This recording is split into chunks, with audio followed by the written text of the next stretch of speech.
Now we are talking about set theory. The definition of a set A, it is always X belongs to A such that a property P of X hold. This is a general definition of the set A. X is any value coming from general set, general interval S, so that you can choose them and apply the function P of X, and when you apply the function, whatever you get, you put it and make the set here, like A1, A2 and so on. So you get the values after applying the function P of X. You know these things anyways. Then after this, the concept is subset, and you already know this, the symbol of a subset. This symbol we use for a subset. It means if all the values, all the elements of this set are coming from this set, then it is a subset of this set. If they can be equal, means all the elements of A can be equal to all the elements of B, or all the elements of A and some other elements together, they make the set B. So this set A is always either equal to B or it is less than B. In general, you can say A is less than or equal to B, means this A can be exactly the set B, or it will always be having some less number of elements as compared to B. Then it is called a subset of B. And there another notation, A is not a subset of B. It simply means that there exists an element X belonging to A such that this X is not an element of B. Means this A has at least one element which is different than the elements of B. If you have B 1, 2, 3, this is the set B, and you are saying the set A is 1, 2, 4. Now of course these two elements coming from here, but this 4 is not an element of this set. This at least one element X which is a member of this set A, but this X is not a member of this set B. So I cannot say that A is a subset of B. So I say that A is not a subset of B. Then a proper subset of B, it means I told you that if A is a subset of B, it means that A can be equal to B. Means if you have two sets here and you are saying A is 1, 2 and you are saying B is also 1, 2, then you can say that A is a subset of B because all the elements of A are in the B. So this is true, and also A equals to B is also true. So these both properties are true in this case. But if I say that B is actually 1, 2, 3, now you can see all the elements of A are coming from the B, but at least one element exists which is X, and I am saying this is the member of B, but this X is not a member of A. So at least one element exists in the bigger set which is different from the smaller set. Then you can say A is a proper subset of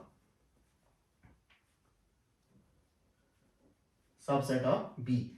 In other words, you can say that if A is a subset of B, but also A is not equal to B. I told you if A is a subset of B and also A is equal to B, then this property holds. A is a subset of B. But if A is a subset of B, but A is not equal to B, it means there is at least one element in the B which is different than A. Of course, A is smaller than B. All the elements of A coming from B, but there is at least one element in B which is different than A. Then this makes the relation as a proper subset. So you say that A is a proper subset of B if, of course, first condition, A should be subset of B, and second condition, there must exist an element X in B which is not an element of A. So these two conditions when satisfied, then you can say that A is a proper subset of B. Then basic method for proving a subset. If you have two sets X and Y and you are asked to prove that X is a subset of Y, what will you do? If you have two sets, I'm saying X, Y are the two sets, and I'm assuming that X is a subset of Y, but I'm asking you to prove it. Then how will you prove? To prove this thing, you simply need to show what?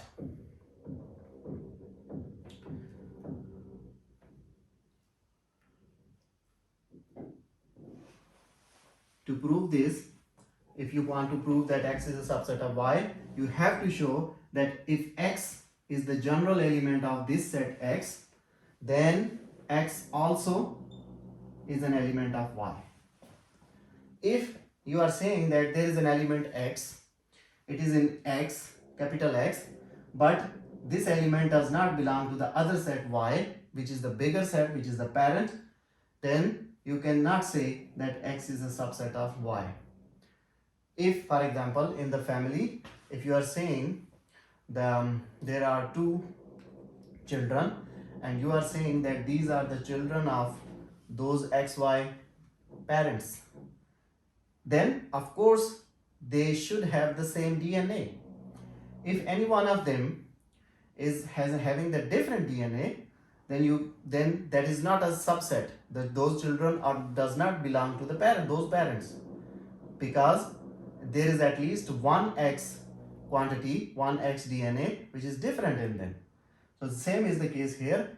If there is at least one property, one element which is different in the smaller set as compared to the bigger set, then it is not a subset. So if you want to prove that X is a subset of Y, you simply have to pick up a random element of X and you have to show that yes, this X is also an element of Y. It is a compulsory condition for all the elements of the smaller set to be the elements of the bigger set. If any one of them is a member of, any one of them from the smaller set is not a member of the bigger set, then this condition violates. Suppose I'm saying that there is a set A such that it has the members M, and M are coming from the set of integers, and I'm saying that M is of the type 6R plus 12. This kind of M is a number of this type, and there is another set B, and I'm saying it has the members N. They are also coming from the set Z, but N has this type. What does this mean? This means M is 6 multiplied by some integer R. R is also integer, S is also integer. 6 into multiplied by some integer R plus 12. All the elements of set A will have this shape. Similarly, all the elements of B will have this shape. If I ask you that show that A is a subset of B, then what you need to do? You have to show that this M, which is actually of this form, can be written as 3 into some integer.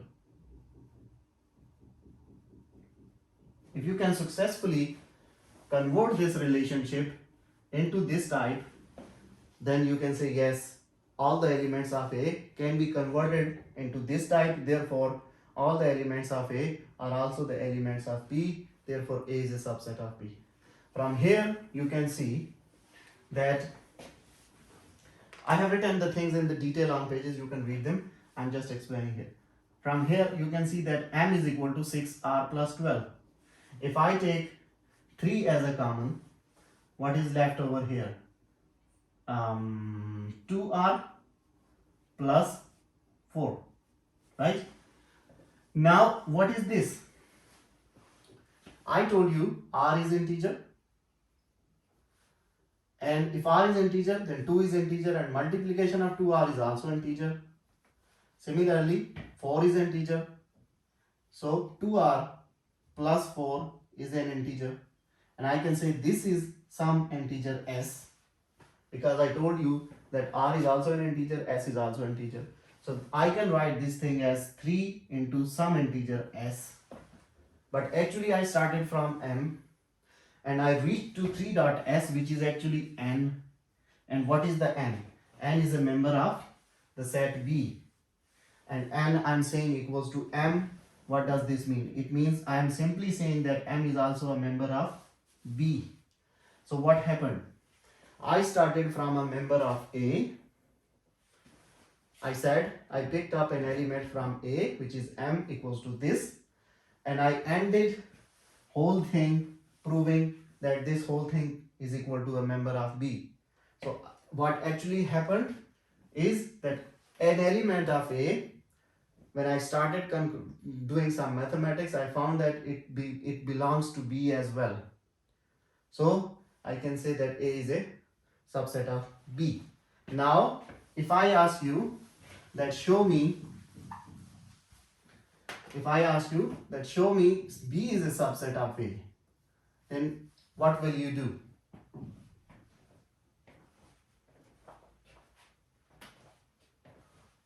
Hmm?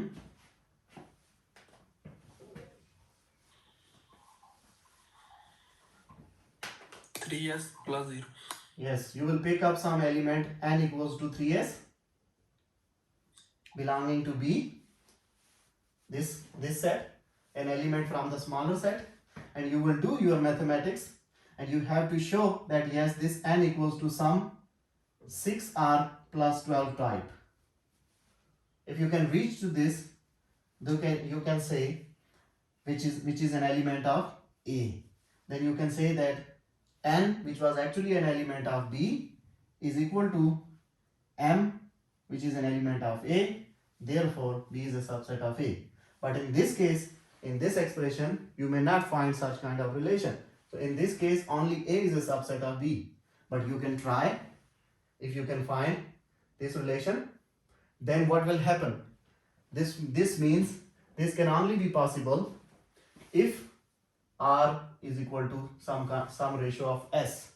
If they are equal, then this can be possible because I already proved that A is a subset of B. Now, if you can prove that B is a subset of A, it simply means if A is a subset of B and B is a subset of A, then it simply means that A is equal to B. Just in the case I told you, when we picked up two simple sets and I said let A equals to 1, 2 and B is equal to 1, 2. Now you can see I'm saying that A is a subset of B. Of course this is true because all the elements of A, they are coming from B. So A is a subset of B. Also I see that B is a subset of A. Now look at this set. Now assume this is the smaller and this is the bigger. Then you can see 1, this is coming from here. 2, this is coming from here. So all the elements of the smaller set coming from the bigger. So B is also a subset of A. So what does this mean? This simply means B is equal to A. And I can look at and I can see this thing physically here. 1, 2, 1, 2. Both are equal. So if a set A is a subset of B and B is also a subset of A, then it simply means that A is equal to B.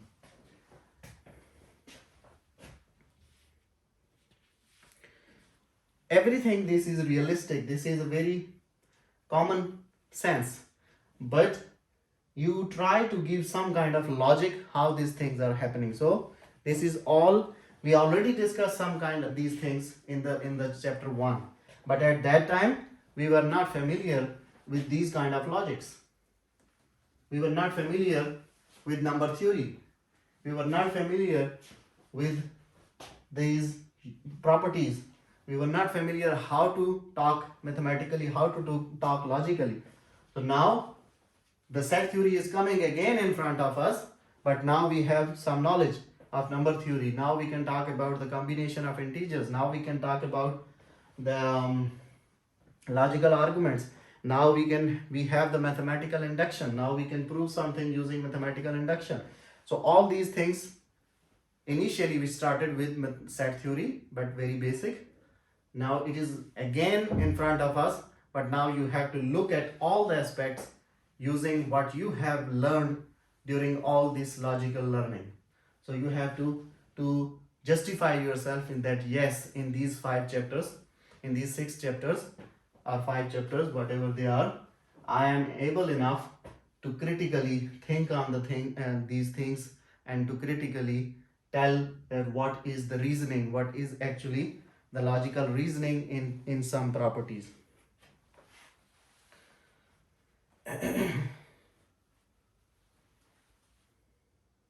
Then set equality, I already told you, if A is a subset of B, B is a subset of A, then they are actually equal to each other.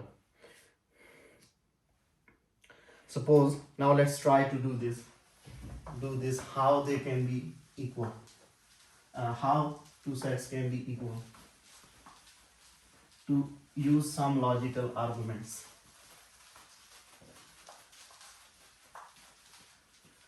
But the thing is that we are now talking about the general elements S, R, Z, T, Y. We are not talking about 1, 2, 3, 4. We are now ahead of the previous knowledge. Initially, we were talking about the set theory using numbers. Now we are talking about the set theory using general element X, Y, Z, R, P, Q, anything like that. So if you have, now we are talking about set equality.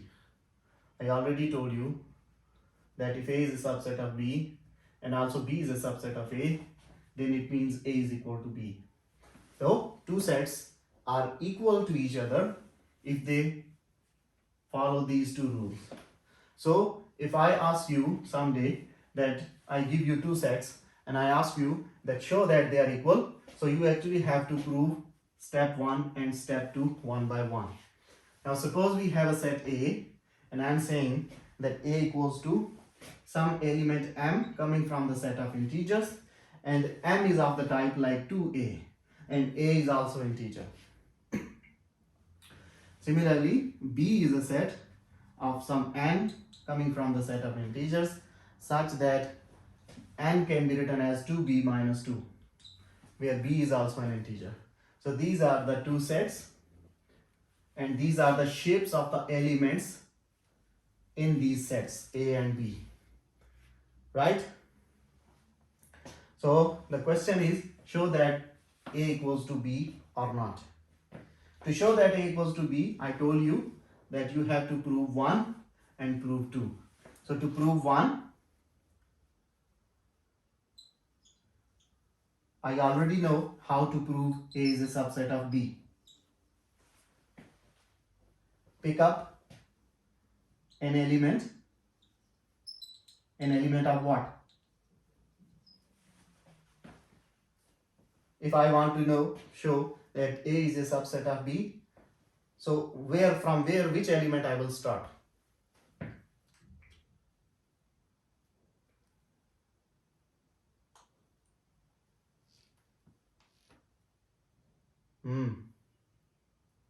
Sleeping? A, sir. I'll pick up some element of A and I will end up showing that yes, that element is also in B. We did that in the previous example. So I'm saying that first pick up an element of A. So if I pick up some element from A, it means I will pick up something like 2A, right? And I have to show that 2A, to show, I actually have to show, if I want to prove that A is a subset of B, then I have to show that this element, which is M, 2A, is equal to this kind of thing, 2 into some integer B minus 2. If I am successful showing this, then I can say that yes, A is a subset of B. And then I will go to prove 2. And to prove 2, I will pick up some element of B like this, and I will end up showing that this element is also equal to some 2 into some integer A. So if I am successful, then I will say yes, B is also a subset of A. So if I prove 1 and 2 together, then together these make this equality of the set theory. Now I am saying that I have to show, I am saying that I have to show 2A is equal to some 2B minus 2.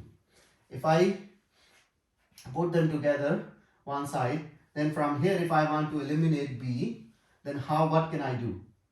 2A plus 2 is equal to 2B, and this means 2A plus 2 over 2 equals to sum b. This means b can be written as sum a plus 1.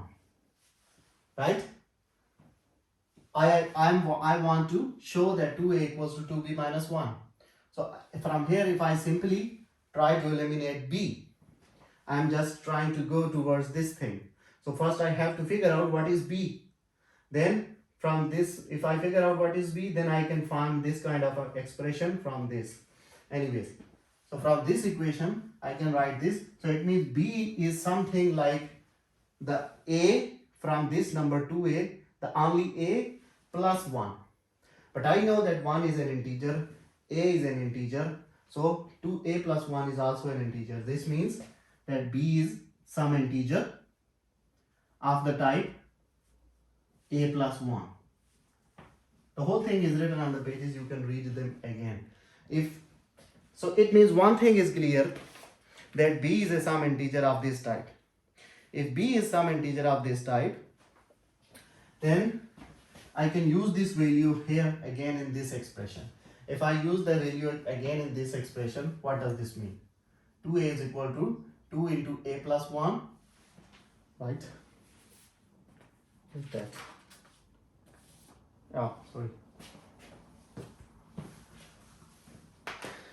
This b equals to a plus 1, and if I actually convert, what I'm doing is try to convert this expression into the form of a. So to convert this expression into the form of a, I actually need to convert this b into the form of a. So from here, I got something which can convert this b into the form of a. So I can say that n equals to 2b minus 2. It can be written as 2 into b is a plus 1 minus 2, and this becomes 2. A plus 2 minus 2, they cancel, it becomes 2a. And 2a is what? 2a is m, which is, so what I said is equal to m. So I have successfully proved that n is equal to m. What does this mean? It means m is equal to n. If m is equal to n and m was a member of a, then it also means that m is also a member of b. So starting from an element of a and doing some mathematics, logical thinking, reasoning, I have proved that yes, this m is equal to, this can be written as into this form, and this n can be equated as n, which is an element of b. So I have shown that a is a subset of b. Now go back and try to prove some element of b can be written as an element of a. Can you try?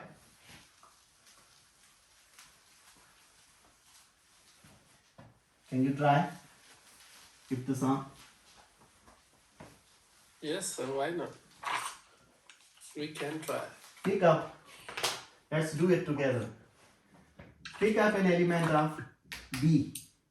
Means you have to show something like this.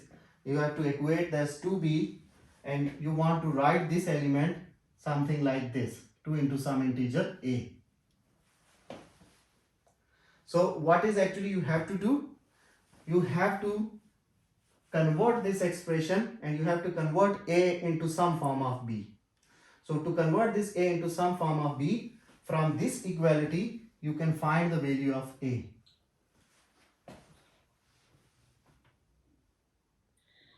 Right? 2a. Mhm. If you find the value of a, it will be b minus 1, B minus right? 2 divided. Is this right or not? I am thinking, sir. Come on. Yes, Just take Yes. common.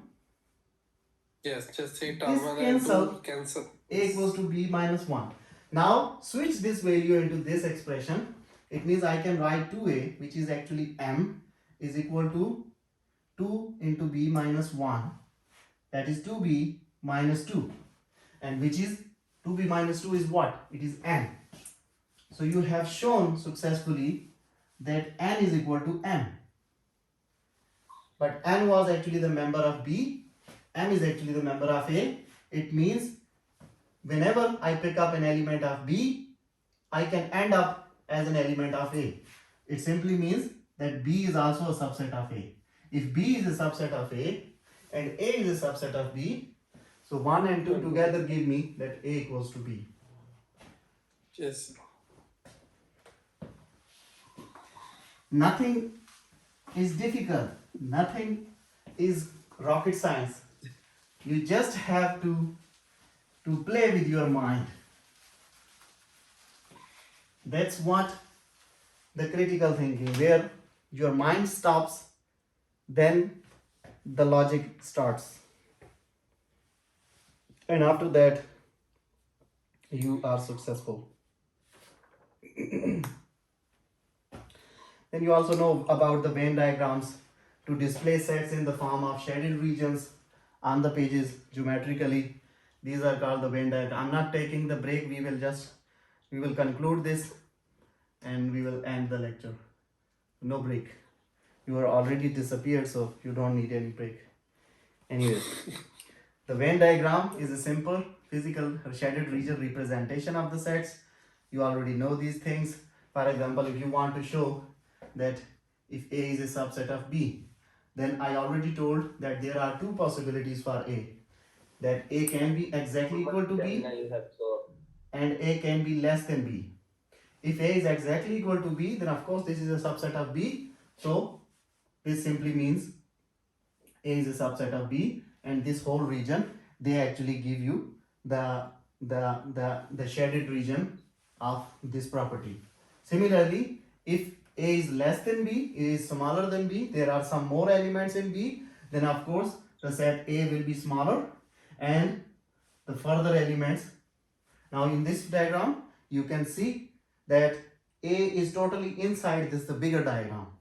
So this whole bigger shaded region is actually the big set, and from those big set, I picked up some elements as a bunch of A.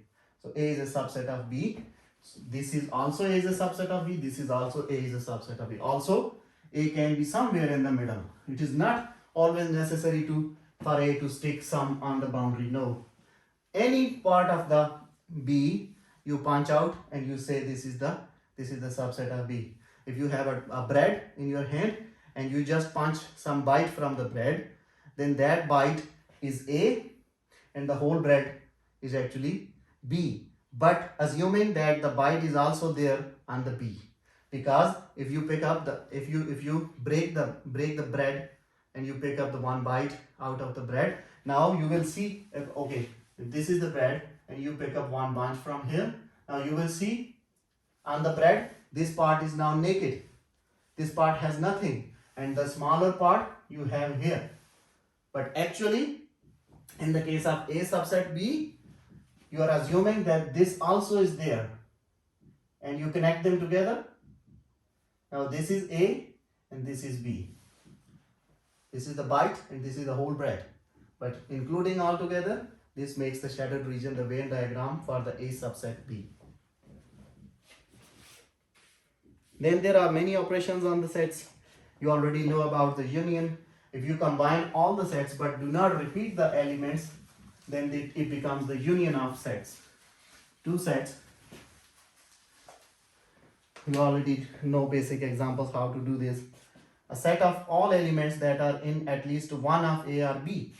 For example, if A is equal to 1, 2 and B is equal to 3, 4, then what is A union B? A union B means combine all the elements. So this is a union of these two sets. Similarly, if you want to find the intersection of these two sets, means you have to pick up only the common elements from the origin sets. To pick up the common elements, I see there is no common. So I have nothing in a set. But now from this thing there also appears a property that we need something in this form as well. Initially there was no concept of empty set, but when they defined the intersection, during the intersection they come up that there is a possibility that you have two sets, and when you try to find the common elements of two sets, and if they have no common element, then how to write A intersection B? Then you of course have to write A intersection B is equal to something blank in curly brackets. So when you write this thing, then they said, okay, we have to name this thing. So they named this thing as empty set. And empty set also has the same properties as the other sets. Also, all the definitions applied here, but an empty set has no elements. This is the definition of an empty set, and empty set is always unique. If you say that you have 3 sets and you are saying all of them are empty sets, and you are saying E1 is one empty set, E2 is second empty set, E3 is third empty set, then it's not possible that you can say they are not equal. All these are equal, and they are equal to the empty set notation, which is this phi. The notation something like phi, but it has a curly dash on it, the inclined dash on it. Then there is a difference of 2 sets. If you want to find a difference, if for example this set has, if this is B and it has 1 2 3 4, and this is A and A has 1 and 2, then now if you want to find B minus A, then it is simply means that subtract all those elements of A from this, and whatever is left, put it here. If I see 1 2, 1 is here, so subtract it, 2 is here, subtract it, so only thing which is different is 4, so put it here. This is the difference. All these definitions are very similar to the general definitions of addition and subtraction. Similarly, this is a difference, and this is also similar to the intersection. In the intersection, you always try to find out the common elements, but here in this difference, you always try to find out the different element. So they are linked with each other. Then about the complement, if you have a universal set U, and this universal set has some children which are A, B, C, so on. Now these all are coming from U. For example, if you talk about the real numbers, then real numbers is the father of all the sets. R is the father of all the sets, and you can see in the real numbers you have integers, you have rational numbers, you have complex numbers. So all these sets, these are coming from one set, which is the set of real numbers from negative infinity to positive infinity. So actually the whole is a big number R, which is the negative infinity to positive infinity, and in between we have many things to do. 0, 1, 2, 3. Now what is this? This is the set of integers. Similarly, and this is the set of positive integers. Similarly, in between 1 and 2, I have 1.5. What is 1.5? It is actually 1 by 2, 3 by 2 or whatever. Or in between 0 and 1, I have 0.5, which is 1 by 2. So all these things which are written in the fraction, they are the rational numbers. And all these numbers which are written as full numbers, they are the integers. They are coming from Z. But all these numbers, they are coming from the whole R, which is from negative infinity to positive infinity. So this R is a kind of a universal set U, and this has some children which are known as Z, Q, blah blah blah. So if you have a universal set U and you have a children of this whole set U, and you want to find a complement of the any one of them, let me say if I want to find the complement of set A, then it is simply U minus A. Means subtract all the elements of A from the father set and list all the rest of the elements of U.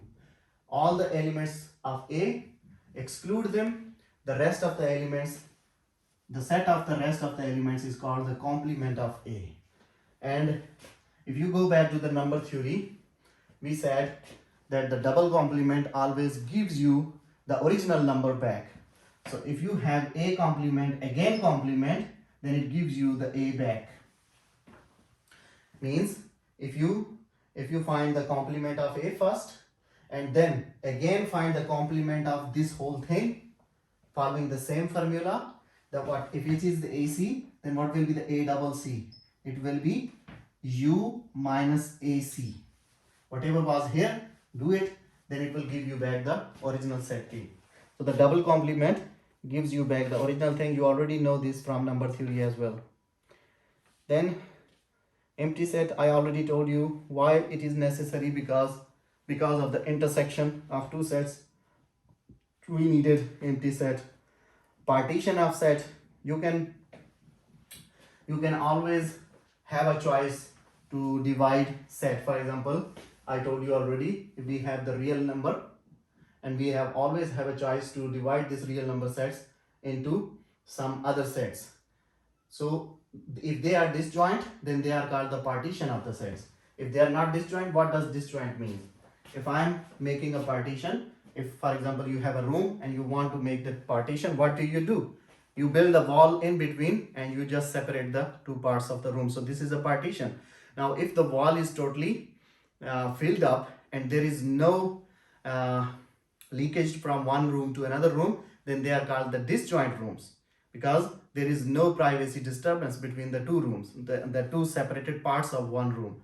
So these two separated parts of the room, they are called the disjoint parts of the room. Similarly, if two sets A and B, and they are actually the part of a set C, I actually divided the set C into two parts, A and B, but the elements of A are not equal to element of B and none of them have same elements, then I can say that A, B are disjoint and these two are the partitions of the set C, the bigger set.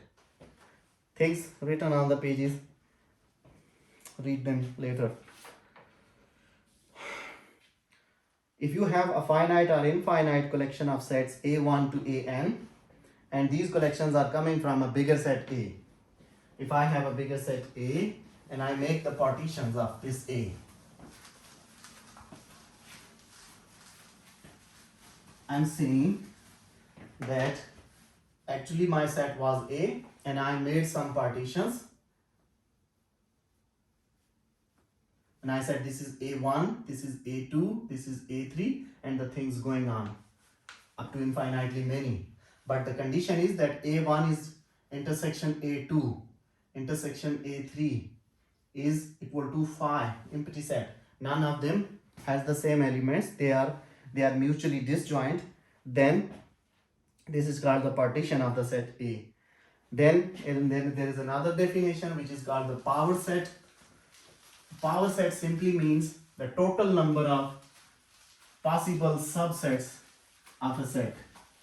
If you have a set, suppose we have a set A equals to X and Y, two elements. A has two elements X and Y. Then all the possible subsets which you can make from here, means all the possible partitions which you can make from here, they are called the subset of A. But in the partition and in the subset, there is a difference that a subset, two subsets can have some common element, but a partition is always mutually disjoint. But here, now in this case, we already talked about it, that if we have a set with no elements, now this is set with no elements, then this is a rule, this is a general criteria, that this is always a subset of any element, any set exists in the math. So always this you should keep in mind, that an empty set phi empty set is always a subset of any set. So first thing, what my question is, I want to know that how many possible subsets this set can have. So this is the rule, that whenever you are trying to find the number of possible subsets of a set, first list a set with no elements. So this is one possibility. Now the second is I already told you that if A is a subset of B, then this is possible that A equals to B. It simply means that a set A is always a subset of itself. So any set is always a subset of itself coming from this property, because I told you if two sets are equal, then you can say that one of them is a subset of the other. So I can say that this set is a subset of again this set. So this is the other possibility for me. So I have found two subsets of this set. Now let us try to split the elements. From the elements, I can have one set like this. If I separate x, then it can make one set. Similarly, if I separate y, it can make one set. So I see, now these are the only possibilities we can make from here. I see 1, 2, 3, 4. So there are 4 subsets of this set whose number of elements are 2.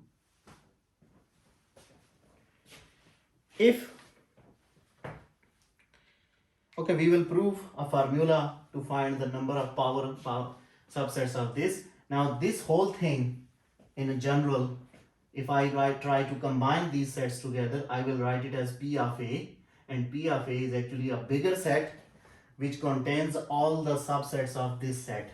So P of A is a big set which contains an empty set, an X, and Y, and XY, and the bigger curly. So this big set, bigger one, the bigger bracket, this is the P of A, the power set of A. And this power set of A is actually containing all those possible subsets of this origin set. We will prove a formula P of A equals to 2 raised to the power n. We will try to prove using mathematical induction after some time. Then there is a Cartesian product. You are already familiar with that. For example, if you want to write x, y, now this is an ordered pair. This and this are the different things. These are the two elements of a set, x and y separately. But this is an ordered pair. This is a combination or an ordered pair of two sets, and this xy is actually coming from the cross product of an element x from the set x and an element y from the set y. So actually there were two origin sets x, y, and their elements, when you cross multiplied them together, they gave you this ordered pair. This is called an ordered pair, and this is the ordered pair for two elements. If you have n elements written in the order, then you can say that n elements, it can be written as x1, x2, x3, and so on up to xn. So this whole thing, when you have n elements written in round brackets as the form of the ordered pair, then this is called an n-tuple. Means n number of elements written in the form of this order, and this, which was actually we started from x1, which was one unique thing, and when I multiplied this with x2, it became x2. Now this was ordered pair. Similarly, if you have 3 elements, you can write x1, x2, x3. Similarly, you can continue, and if you have n, then you can write this whole combination as n. So in this as a whole, this thing is called n-tuple. If I ask you in an MCQ what is an n-tuple, you simply can write that yes, this thing is called an n-tuple who has n number of elements written in this order. And if you are saying that x1, x2, and so on xn, and you are saying that this is equal to some other n-tuple y1, y2, and so on yn, then it is only possible if and only if the positions element are same. Means x1 is equal to y1, x2 is equal to y2, x3 is equal to y3, and so on xn is equal to yn. Means the element which is located at the position must be equal to the same position element of the other tuple. This is another n tuple having the elements y, and this is another n tuple having an element x. I'm trying to say that these two n tuples are equal. They can only be equal if the relevant position of the element is same. If y1 is equal to x1, y2 is equal to x2, and so on. This is the only possibility for two n tuples to be equal.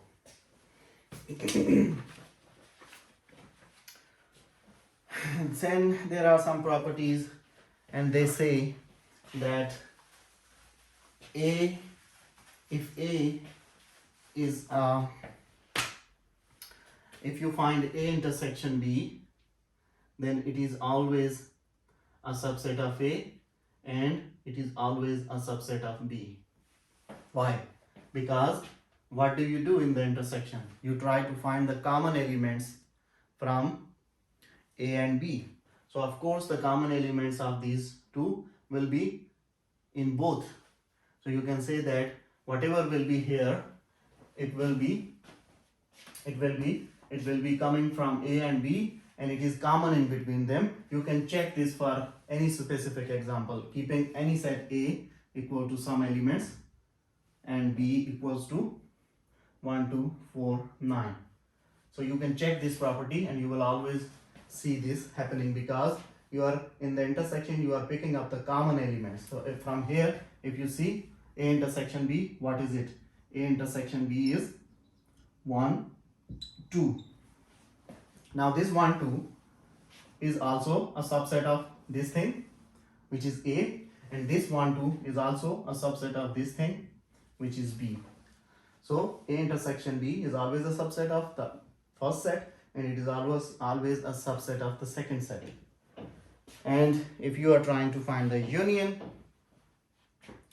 then union has a kind of different expression, and it means that A is always a subset of the A union B, and similarly B is always a subset of A union B. So what is the difference in this one and the previous one?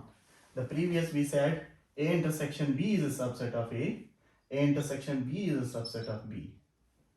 But here I'm saying that A is a subset of A union B, B is a subset of A union B, because in the union you combine all the elements together.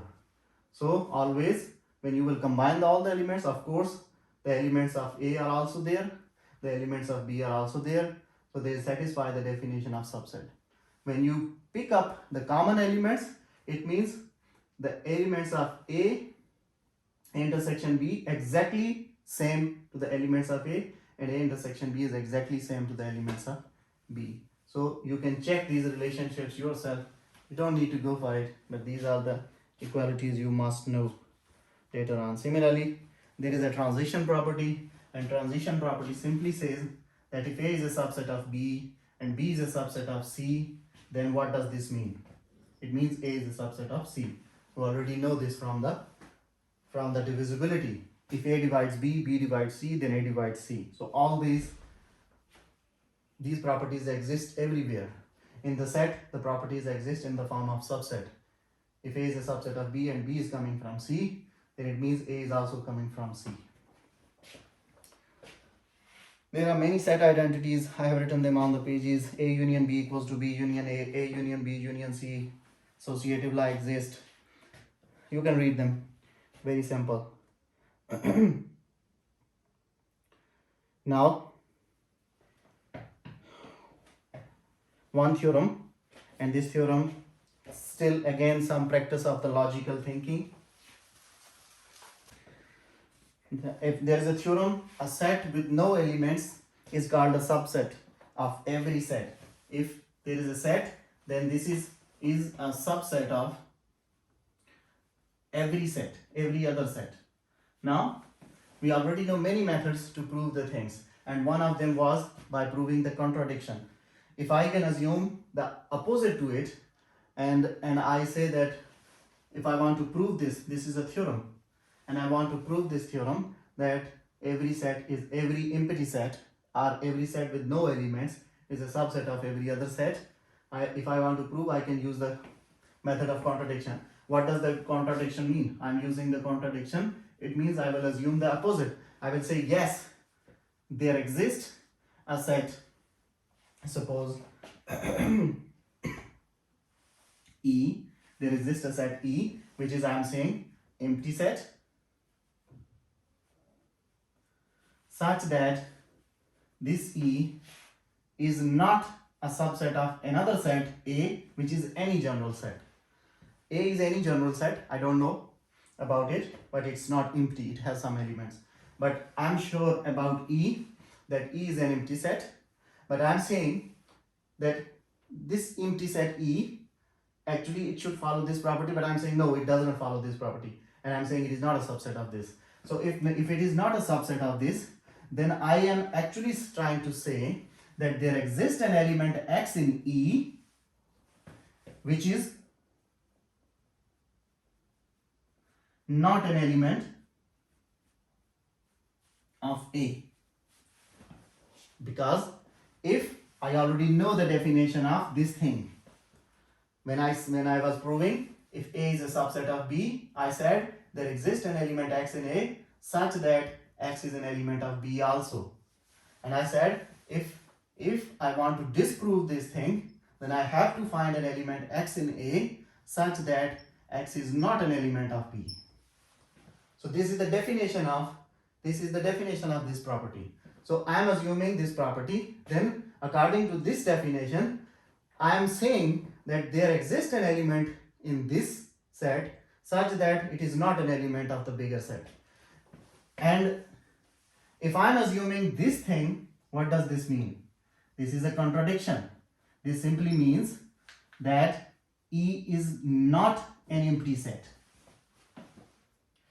If there exists an element in E, then of course E has at least one element. If a set has at least one element, that is, it does not remain empty set. It has one element. So the only contradiction possibility which I assumed failed me here, because from here, first line, I assume that there exists an empty set E. And in the very second line, I am saying that this empty set E has an element X. This is a contradiction. This is not possible logically. If you are saying that the bottle is empty and at the same time you are saying there is a milk in the bottle, then you are a crazy man. Nobody will believe you. So this is happening here. That at the same time I'm assuming that E is empty and I'm saying that E is not a subset of A. Then this thing lead me to this definition, and this definition said that there mustn't be an element in the set which you are assuming E.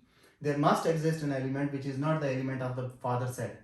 So if there exists an element in this set E, then this is no more an empty set and this fails. This becomes a total contradiction. Therefore, which I assume the contradiction is a failure. Therefore, my contradiction is a failure.